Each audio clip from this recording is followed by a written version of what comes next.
Hello, I'm Rena E. Lebo, MD, the Medical Director of the Natural Solutions Foundation, and I have a short, sharp, and very serious message for you.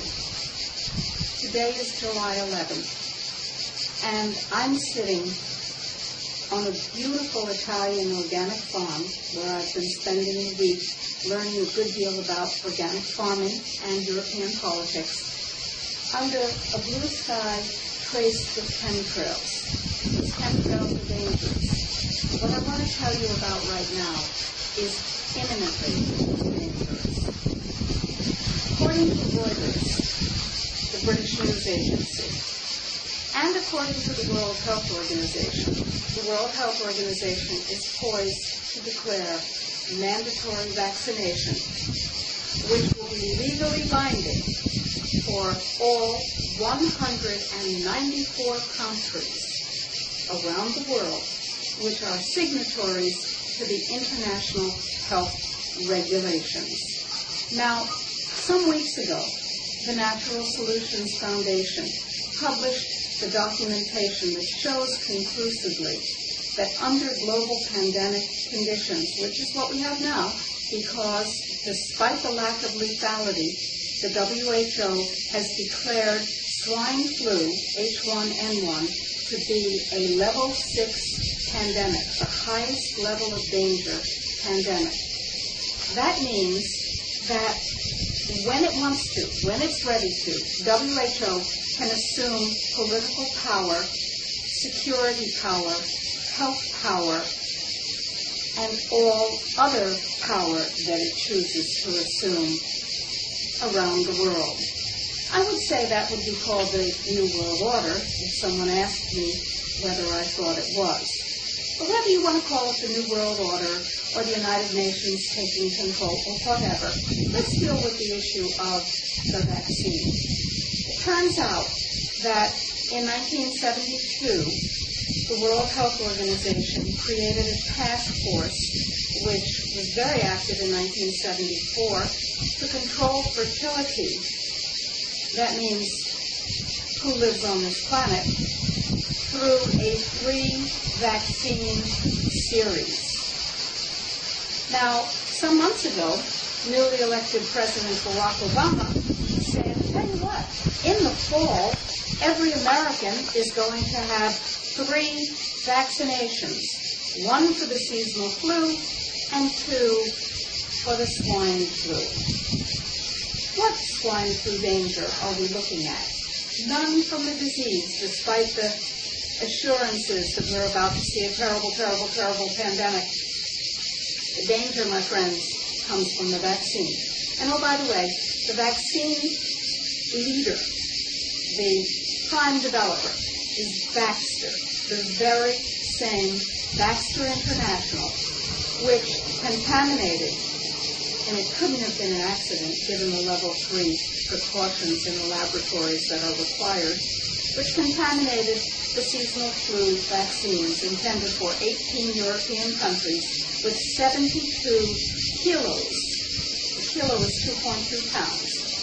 With 72 kilos of highly infective avian flu. That's interesting. It is not clear that those 72 kilos have been destroyed. They're still infected. They may still be around. Now, Baxter, of course, was under contract to be able to sell its avian flu vaccine if there was an outbreak of avian flu in those countries. What a great business model. A little genocidal, but great business model.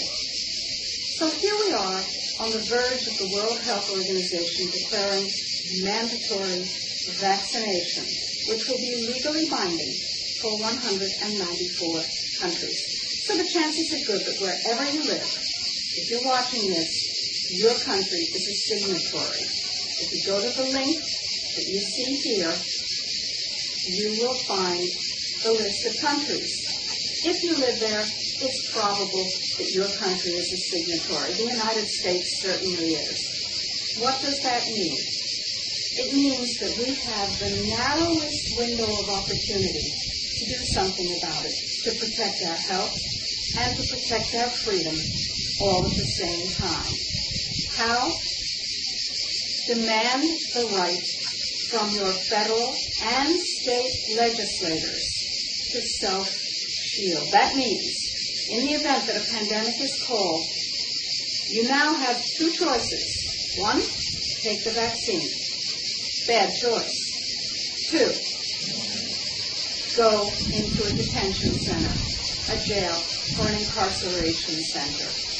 Really bad choice.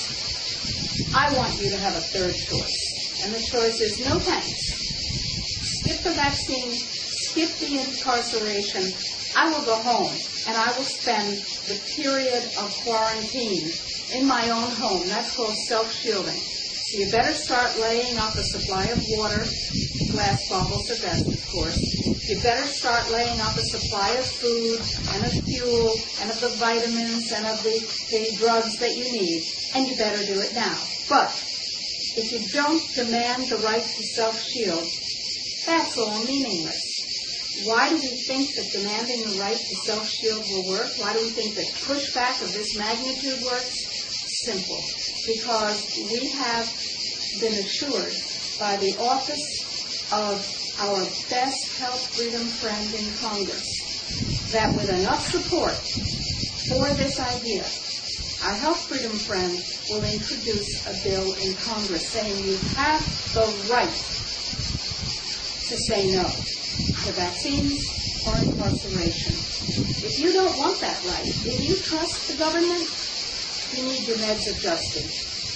If you don't trust the government, if you don't believe that the swine flu will be any safer than the Gardasil vaccine and will be a whole lot worse, then you need to go to this website now. And you need to take this action now.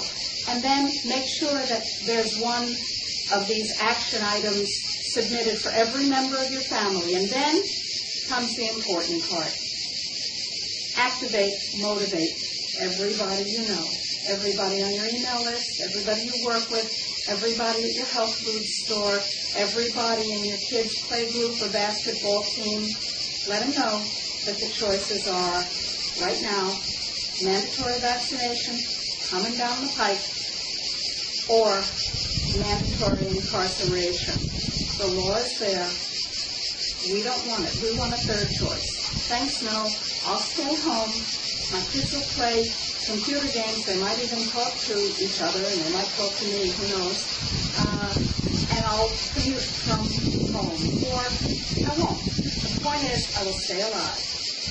Rina Ilebo, MD, Medical Director of the Natural Solutions Foundation. This is urgent. Please spread the video, and please go to the Natural Solutions Foundation sites, www.healthfreedomusa.org and www.globalhealthfreedom. Read the substantiating documents. Read the white paper under self-shielding. Take action. If you don't, you'll wish you had. And we don't want to see that. We want you robust, live, healthy, and in charge of your own health and freedom. Thanks.